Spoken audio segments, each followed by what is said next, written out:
নমস্কার, পূজার সংসারে অনেক অনেক স্বাগত জানিয়ে আজকে ভিডিওটা কিন্তু আমি আরম্ভ করেছি। আর আজকে বাড়িতেও না, রিমির স্কুলের পাশে রিমিদের স্কুলে ছুটি হয়ে গেছে। তো ছুটি হয়ে গেছে, এখন কিন্তু সবাই রেডি হয়ে বাড়িতে থেকে এখানে এসছি। তো আসার পরে কিন্তু এখন একটা পুজো বাড়ি অ্যাকচুয়ালি নয়, পুজো দিতে যাচ্ছি আমরা সবাই 4 জন মিলে। বাচ্চাদের স্কুল থেকে নিয়েছি, নেওয়ার পরে এদেরকে নিয়ে যাব ওখানে। তো আপনারা দেখতে থাকুন, আশা রাখছি ভালো লাগবে। যারা নতুন দেখছেন তারা প্লিজ চ্যানেলটি সাবস্ক্রাইব করে আমাদের পাশে থাকবেন, বন্ধু হবে। সবাই মিলে টোটোয় বসে গেছি, এখন টোটো করে যাওয়া হচ্ছে।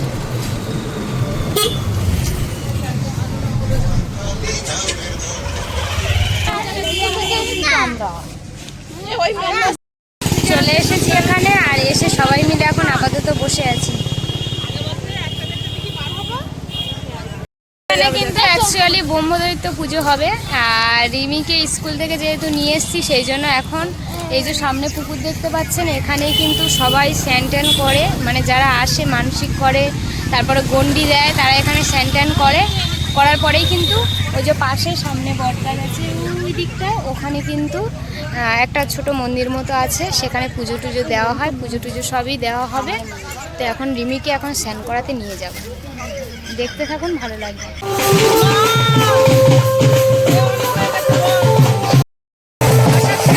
এই পুজোটা কি পুজো আপনাদের সঙ্গে শেয়ার করব।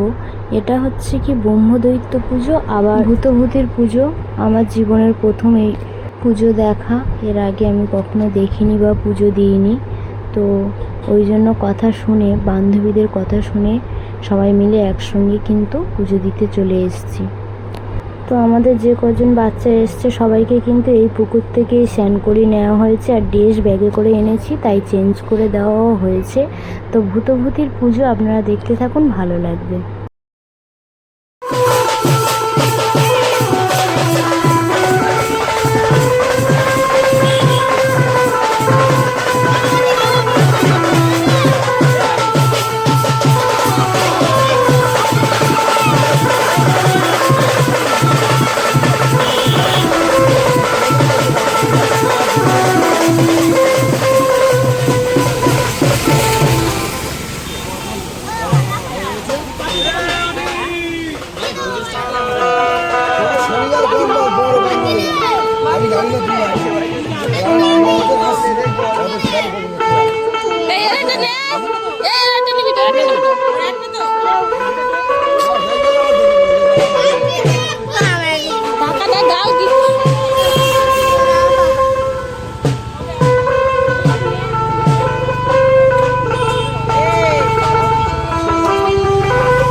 ঠাকুর আসেনি, আর ঠাকুর আনতে চলে যাবে ওদিকে, ব্যাংকাটি বাজনা বাজছে ঠাকুরের।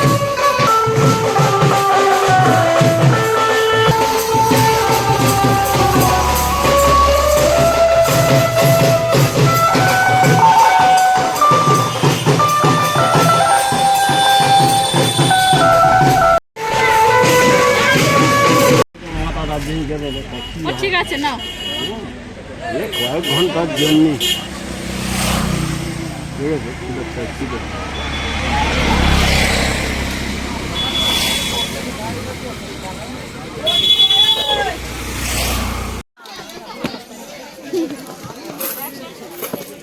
এখনো তো ঠাকুর নিয়ে আসেনি, আর এই যে বটতলা, এই বটতলাতে ধূপবাতি আমরা সব জ্বেলে দিচ্ছি, আর প্রসাদ কিনেও ঠাকুরের ওখানে দিয়ে দিয়েছি। আর সবাই কিন্তু এখানে এই বটতলার এখানেও ধূপবাতি দিয়ে যায় বা ভিতরে সবসময় পুজো দিয়ে যায়। এখানে ঠাকুরমশাই আসে না, এখানে যারা দেখাশুনো করে তারাই নাকি পুজো দেয়, এটুকু শুনলাম। যাই হোক, দেখে খুব ভালো লাগলো আর তাদের ভালো লেগেছে। এখানে মা মনসার পুজো হয়।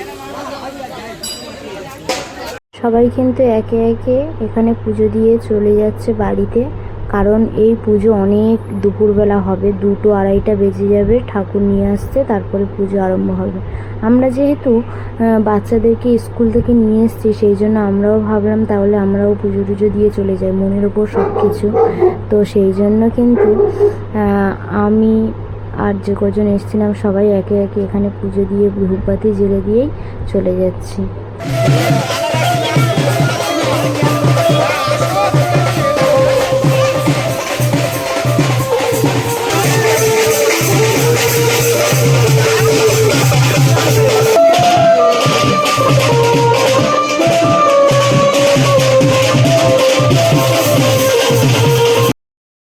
হয়ে গেছে, এবারে একটু ওখানে কি কেনাকাটা কি করা যায় দেখি, তারপরে কিন্তু বাড়ি চলে যাব সবাই মিলে, যেহেতু স্কুল থেকে এসেছি বাচ্চাদেরকে নিয়ে, সেই জন্য।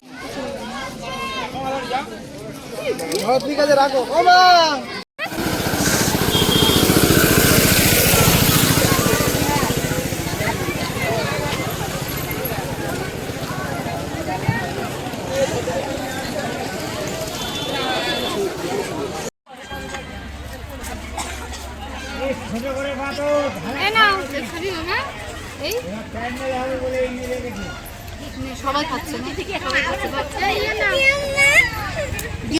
সবাই এবার বাড়ি চলে যাব, চলো। রিমি এদিকে জুতো পরছে। আর এই মেলা বা পুজো এখন সেই সন্ধ্যা পর্যন্ত হবে। তো রিমিরা যেহেতু স্কুল থেকে এসছে, ওরা তো আর এতক্ষণ থাকতে পারবে না, ওই জন্য নিয়ে এখন বাড়ি চলে যাচ্ছে। আর এই বট আশুদ গাছ, আর ওই পাটটায় ওই যে পাতা পড়ে গেছে ওটা আশুদ গাছ, এটা বট গাছ। টোটো চলে এসেছে, তো এই টোটো করেই যাব।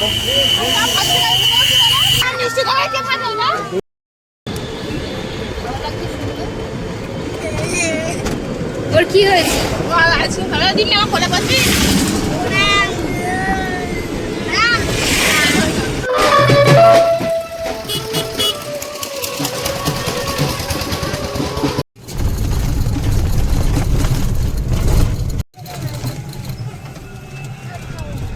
চলো বাড়ির ধারে এসে গেছি।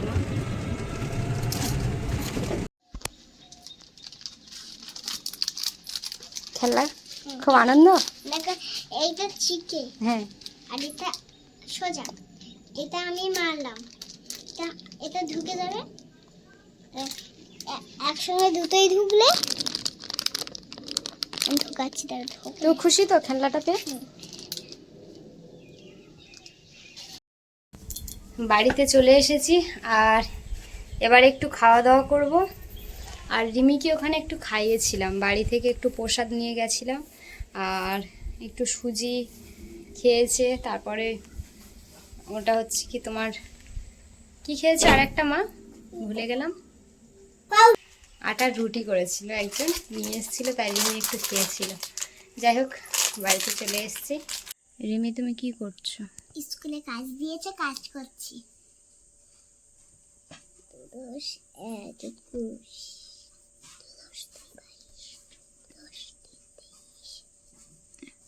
রিমি সন্ধ্যাবেলা পড়তে বসেছে, এবারে চলে যাবো আমি রান্না করতে, তারপরে এসে ওকে আবার পড়াবো। তুমি পড়ে নাও। হ্যাঁ, তুমি পড়ে নাও, তুমি রান্না করে এসো। যাও। আপনারা দেখেছেন যে রিমিকে নিয়ে কিন্তু স্কুল থেকে চলে গেছিলাম পুজো দিতে। তো পুজো দিয়ে বাড়ি চলে এসেছিলাম। তারপরে যেহেতু আমার এখন জার্নিং করা ভালো, সেই জন্য কিন্তু যাতায়াত করেছি ঠিকই, কিন্তু শরীরটা একটু খারাপ মনে হচ্ছিল বলে দুপুরবেলা ঘুমিয়ে পড়েছিলাম। তার মধ্যে আবার রিমিকে পড়তে দিয়ে এসেছি, ওর পড়া হয়ে গেলে নিয়ে এসেছি, বাড়ির কাজকর্ম ছিল সেগুলো একটু একটু করে সেরেছি। আর এই সন্ধ্যাবেলা বসে গেছি, সন্ধ্যাবেলা মানেই রান্না বান্না তো থাকবে। তো ওই জন্য রান্না করতে এখন বসে গেছি। আর আজকে কি রান্না করছি সেটা আপনাদের সঙ্গে শেয়ার করব। বাগান থেকে কিন্তু বিট নিয়ে এসেছি, মানে বাগানে যে কটা বিট ছিল সব তুলে নিয়েছি। তো সেই বিট আলু ভাজা হবে। এই যে বিট আর আলু কেটে নিয়েছি সরু সরু করে, এটা ভাজা করব কাঁচা লঙ্কা দিয়ে। আর এদিকে ডাল নিয়েছি। আর রিমির বাবা কিন্তু একটা মাছের মাথা নিয়ে এসছে। এই মাছের মাথাটা নিয়ে এসছে, বলছে কি এই মাছের মাথা দিয়ে আমাকে একটু ডালমুড়ি বানিয়ে দেবে। তো আমি ভাবলাম তাহলে ডালমুড়ি করার জন্য মাছের মাথাটা ঠিক আছে, যেহেতু একটা মাছের মাথা নিয়ে এসছে সেই জন্য কিন্তু ডালটা আমি অল্প নিয়েছি, অল্পই ডালমুড়ি করব। আর এখানে আছে আমি যা কেটে নিয়েছি একটু ডালমুড়িতে, আমি কিন্তু ওই যে গাজর কেটে নিয়েছি, গাজর দেব। আর এছাড়া টমেটো, কাঁচা লঙ্কা, পেঁয়াজ এগুলো কেটে নিয়েছি, রসুন বেটে নিয়েছি, আদাও বেটে নিয়েছি। আর আলুটা আগে ভেজে নেব। কড়াইতে তেল দিয়ে দিয়েছি।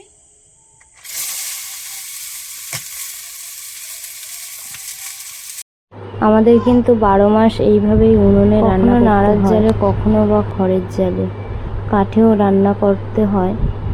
তো কখনো ধোঁয়া হয়, কখনো ভালো জ্বলে।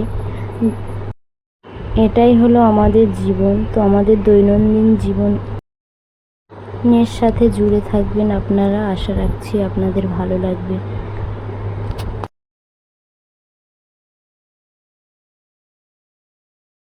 বিটও ভাজা হয়ে গেছে, বিট আর আলু সুন্দর করে আমি ভেজে নিয়েছি।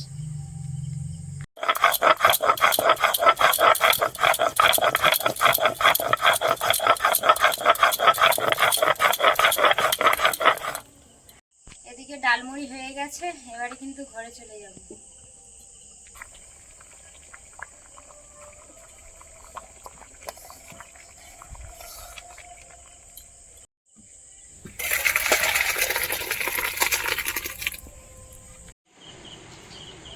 বিট আলু ভাজা খাবে না রিমি?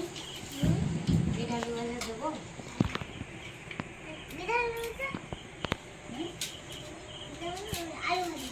শুধু আলু ভাজা দেবো? আলুটা লাল হয়ে গেছে বিটের সঙ্গে, তোমার এই ডাল দিচ্ছি।